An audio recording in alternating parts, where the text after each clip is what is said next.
Hey guys, Frank here and welcome to another episode of How Did I Shoot This One? And today we have something with black reflections. Always cool, right?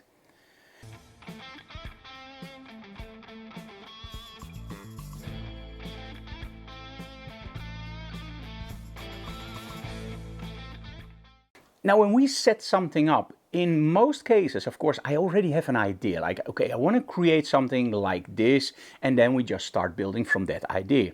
Now, in the end, it always ends up a slightly different way than I actually planned it, but in most cases, that's nice, right? Always deviate from your plan if it is interesting. And sometimes during a workshop, it also happens that one of the attendees has an idea or even brings a prop or material, and then they go like, hey, can you use this in a photo shoot?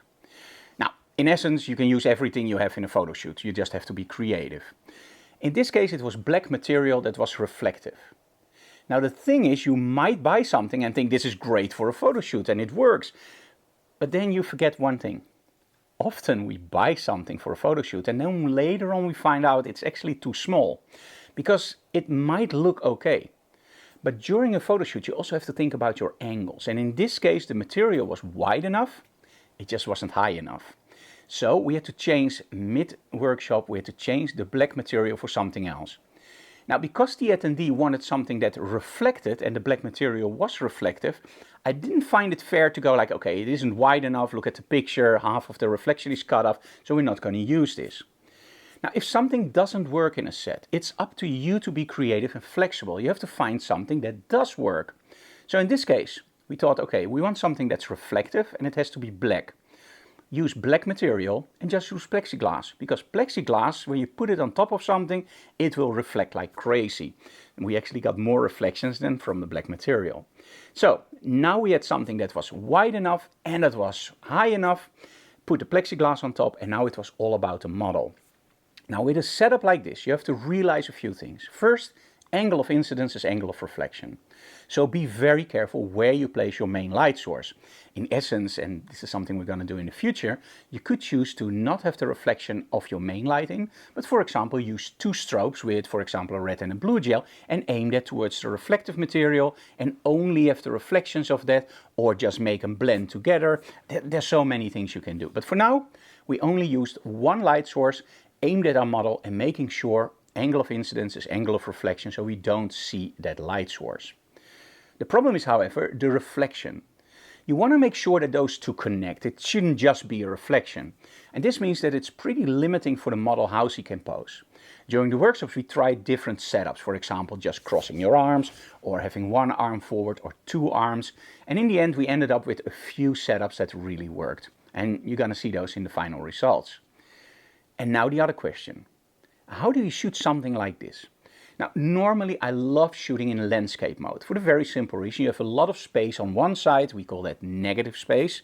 And in all honesty, I would love to call that positive space because it really adds a lot to your image. So you have a lot of space on one side, then you have your model, and it just eases the viewer into the shot.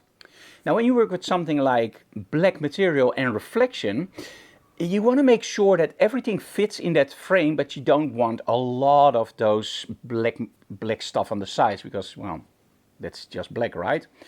So in this case, we decided to shoot a lot of those images in portrait setting. And then the question came, how would you shoot something like this if it was in landscape? So you have all this black and then you have your model with a reflection. Let's say that you want to shoot something like this in landscape. What would you change? And that's the backdrop. Now, when you set up something, make always sure that even if you think I'm not going to use a backdrop because it's going to be totally blacked out, make sure that you also have a background behind your subject. For the very simple reason, you never know how a photo shoot is going to end up. And in this case, because my attendee said, hey, I also want some light on the backdrop because then we can shoot it in portrait mode, in landscape mode. The whole idea was very simple. You have light fall off, right?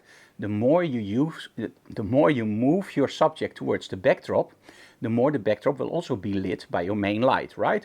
So if the subject is here and the backdrop is here, the backdrop isn't lit that much. But if you move the subject towards here and adjust the lighting for that, there's a lot of light hitting our backdrop. We call that the inverse square law.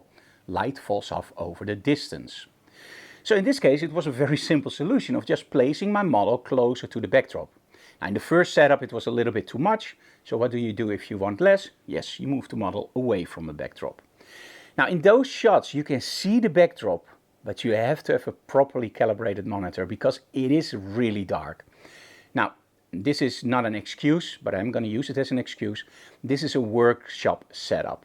If I would do something like this and I have more time for a commercial shoot, of course we're going to add a little bit more light on the backdrop, just making it a little bit nicer. But I think for a workshop, and we have to work really fast, I think the results are really great. And it's one of those setups that I'm very sure I'm going to visit again in the near future. So keep your eyes out for more videos about that with mixing colors in and reflections. It's going to be awesome. So first let's take a look at the setup in our studio, and then we're going to close off the video, of course, and the final results.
As you can see, sometimes it doesn't have to be difficult. One light source, one reflective material and a model, and you're off to the races. And sometimes you need 10 strobes, smoke machines, gels and big styling.